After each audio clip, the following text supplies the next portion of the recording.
So it was about, I'm going to say, midnight on a Friday night. And we had been out sandbagging, and the National Guard was there, and they called the National Guard off, so we knew it wasn't good because they called them back. And then we went into our house to shower, and then my husband, Clarence, he was going to head back out sandbagging, and I was going to go to Nancy's. Well, about 12:30, that's when the sirens blew. So, and then that is when the dikes broke. It was what you did. We sandbagged every single day. They would let school out. The kids would go to school, and then they'd bus school kids out, and middle school on up, and they would throw sandbags, and the National Guard threw sandbags. That's what you did, trying to build on top of our dikes to hold it back. But there was just too much water.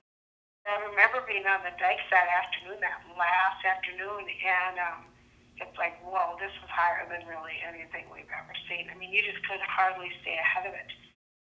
The water was to the ceiling on our main floor. So anything from, you could salvage a few things, but basically the house was ruined.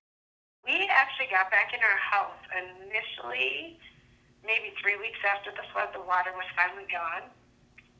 And so what we did was we basically spent that entire summer salvaging what we could and tearing up, gutting the house basically to get it ready to move.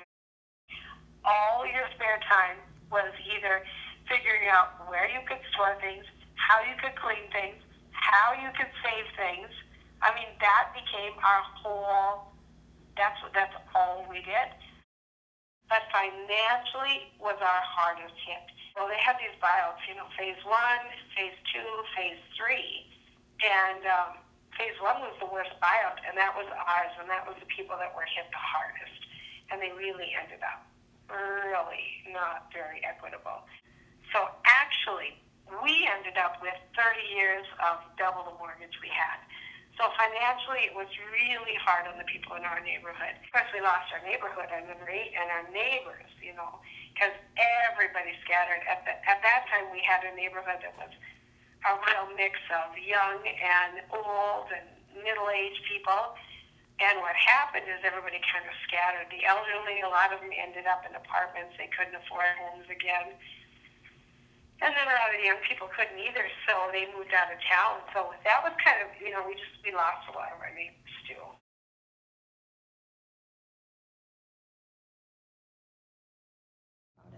Well, we live about 10 miles outside of East Grand Forks, but I grew up in East Grand Forks. So when we heard that maybe it wasn't gonna hold, all my siblings lived there. I have 6 siblings that lived there. And it was 2 in the morning on the 19th of April when my brother called to say, we have to leave. We're coming. So at 3 o'clock in the morning, all these people converged on our house because they had no place to go, because the dikes had broke and the water was running.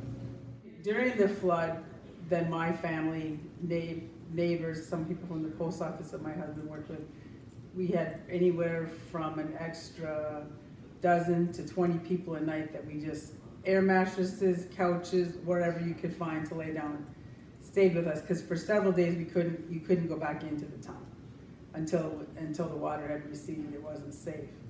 My brother stayed, this happened April 19th, and he stayed until June before they had an apartment to live in. So it was a busy place, and when everybody left, it was kind of like, oh, this is kind of boring now.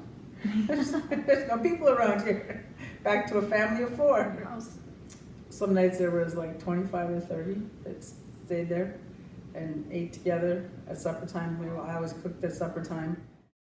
We just made it work. I mean, we were so grateful we had a dry place to be, and we just had our routine, because we still had to be very careful how much water we used, because our drain field had so much water on it that, like, it was 2-minute shower. That was it, because we had to be careful how much water we put through, or that water would have backed up.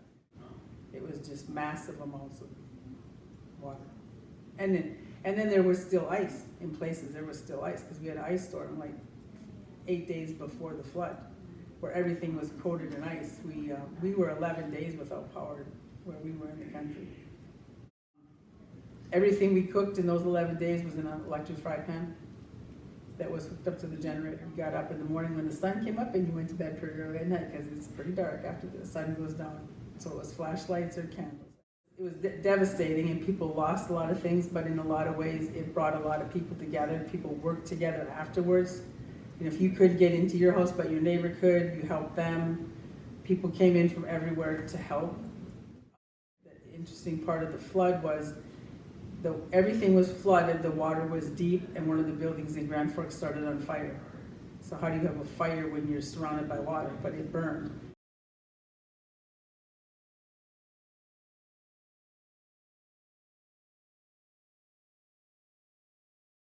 The last day when I drove into work, they said the dikes were breaking, but I drove into town and it was like a ghost town. The sky was gray, it was just eerie feeling.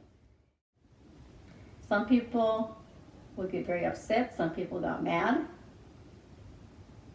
and some people had this nice attitude, but well, I guess it just happened. Changed the whole town. Not just in people, but it also changed the appearance of the town because a lot of the buildings got damaged. Totally, downtown East Grand Forks is not the same, doesn't even resemble it at all. I think people became more aware of other people and their feelings. I think they accepted the change. I mean, East Grand Forks hadn't changed for probably 50 years. And over the years, everybody has rallied around East Grand Forks, and they are very content to be there. But there was a lot of bitterness to start with because of the dikes breaking. I think there again, everybody felt the dike should have held. I would never experience seeing people coming from all over the United States to help in East Grand Forks.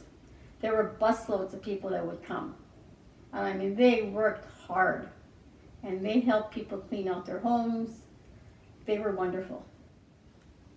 To me, Grand Forks became a better city, so did East Grand Forks, because they got a lot of new businesses and filled in a lot of places that were standing empty. I think the town prospered because of it. Maybe not right away, but the leaders of the towns both joined together. I mean, they worked together, and I think they still do to this day. More so than they did before. And they welcome new businesses, I think, a lot more now. And we do have a lot of them in both sides, both Grand Forks and East Grand Forks.